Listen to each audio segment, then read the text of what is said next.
Recently, Iran announced that it plans to strengthen diplomatic relations with Burkina Faso by sharing its expertise in security, health, and economic development. Now, one of the reasons why Iran would agree to share its expertise in critical areas with Burkina Faso is because Burkina Faso has agreed to deepen ties with Iran. This decision is critical and is an interesting development, given the fact that the geopolitics in Africa, especially the Sahel region, has changed in recent times from what it used to be.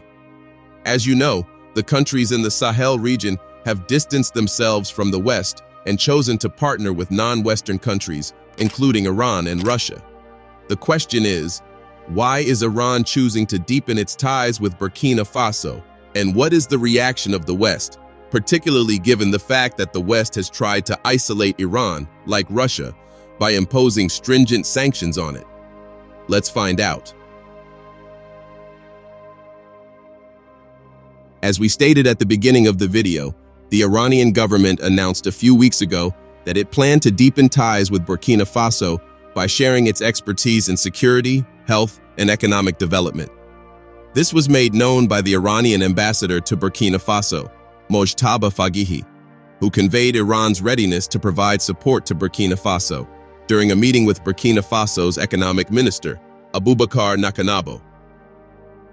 During the meeting, the Iranian ambassador revealed that Iran intends to establish a pharmaceutical production unit in Burkina Faso, together with other manufacturing ventures. The ambassador also congratulated Minister Abubakar on the establishment of the first-ever Burkina Faso Treasury Bank, which was established recently. He then urged the Burkinabe government to ease banking exchanges between the two nations and foster support for investors. In response, Minister Abubakar reaffirmed and reassured his country's commitment to strengthening cooperation with Iran in all areas of mutual interest. This recent meeting between Burkina Faso and Iran is a reflection of the deepening ties between both countries. And for those not aware, the ties between both countries have been steadily growing since President Ibrahim Traoré came to power in September 2022. In October last year, the foreign minister of Burkina Faso at the time, Olivier Rouamba, signed 8 new partnership agreements with Syed Solat Mortazavi, the Minister of Cooperatives, Labor and Social Welfare of Iran. This was during the first session of the Joint Cooperation Commission between the two countries held from October 2nd to October 5th in Ouagadougou. The agreement, according to an official statement released by the Burkina Faso Government Information Service, ESIG, is aimed at the energy and mining sectors, the pharmaceutical industry, vocational training, employment, and entrepreneurship development, as well as defense and security. Ms. Rouamba stated that all parties, along with sector experts, have committed to continuing to work towards win-win accords, while Syed Solat Mortazavi underlined his country's commitment to assisting Burkina Faso in addressing instability. This agreement between Iran and Burkina Faso came after the president of Iran met with the foreign minister of Burkina Faso to discuss economic cooperation earlier in September. So, why is Iran deepening ties with Burkina Faso? Well, the first thing you need to know is that it isn't only Burkina Faso. It is actually the whole of Africa. Now, aside from the fact that Iran is part of the growing list of foreign countries that want strategic alliance with Africa, one of the major reasons why the country is seeking a partnership with Africa is to expand trade relations and potentially circumvent US-imposed sanctions. You see, the late president of Iran, Ebrahim Raisi, paid a visit to 3 countries in East Africa in mid-July last year. This trip was regarded by the Iranian media as launching a new beginning in relations with Africa.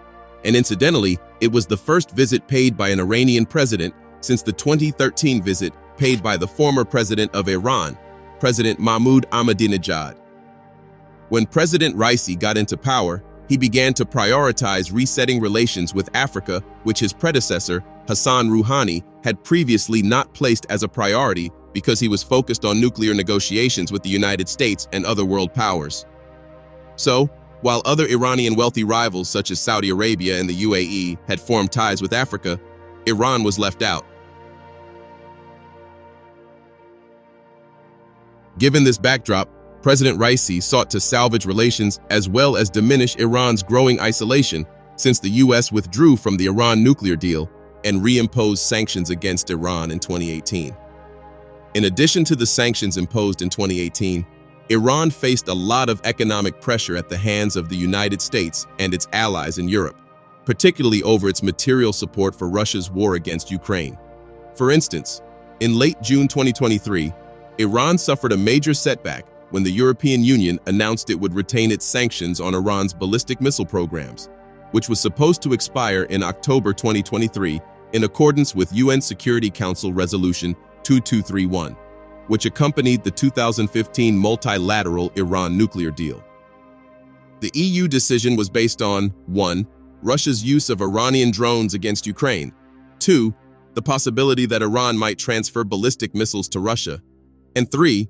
Iran's nuclear escalations, which would have violated the terms of the 2015 Iran nuclear agreement had it not been scrapped by the United States in 2018, including enriching uranium to levels approaching the 90% purity required to qualify as weapons grade.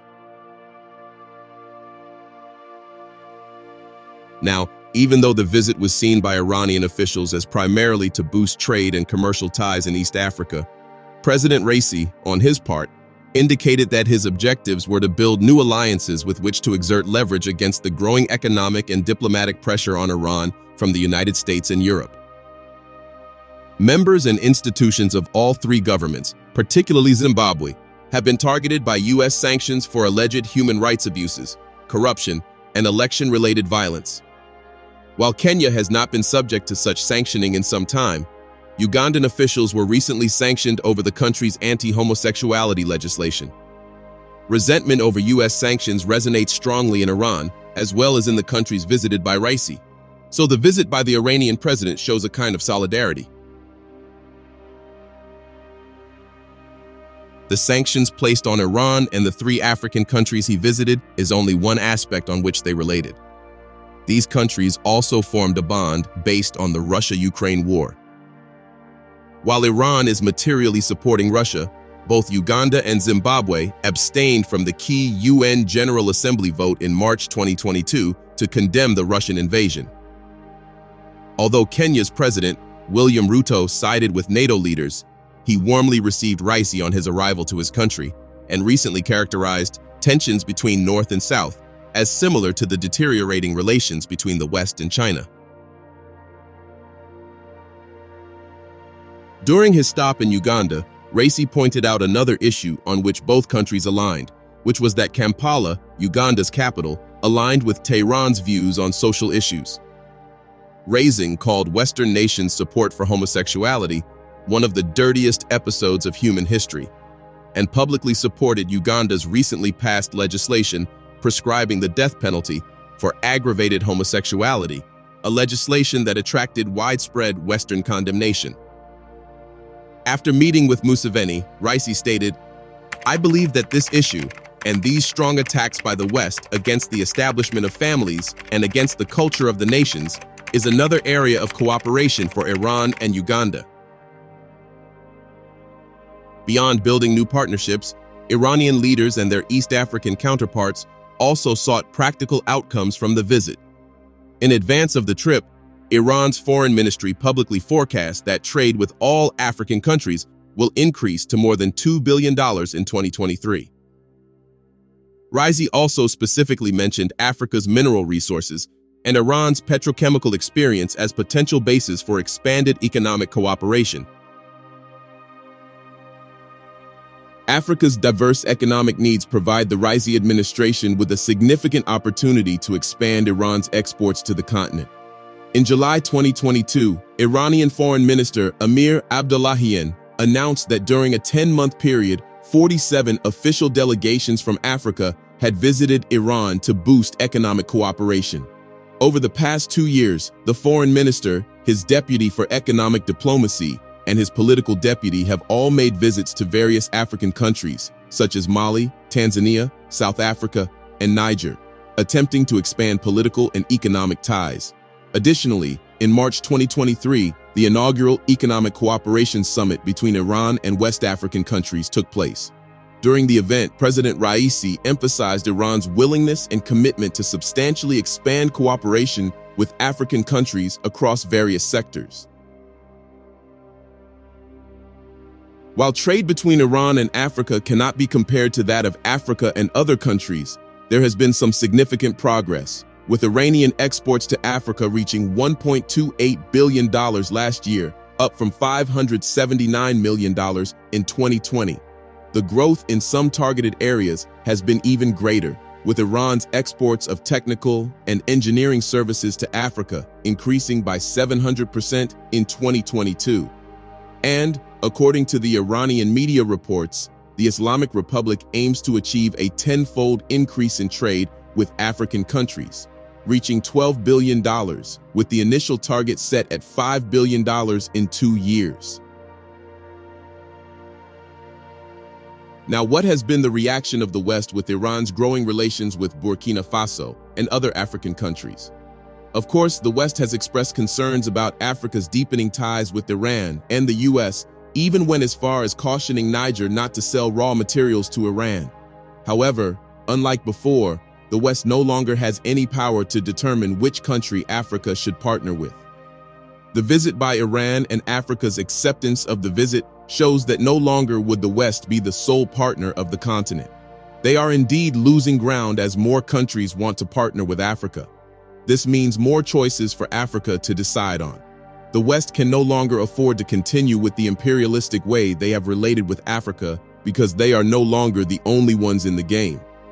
With this choice of partners, Africa can now enjoy the benefit from trade, military, and technology that come with partnering with different countries, which have been denied for a long time by the West. What are your thoughts? Let us know in the comments section below. Don't forget to like and share this video.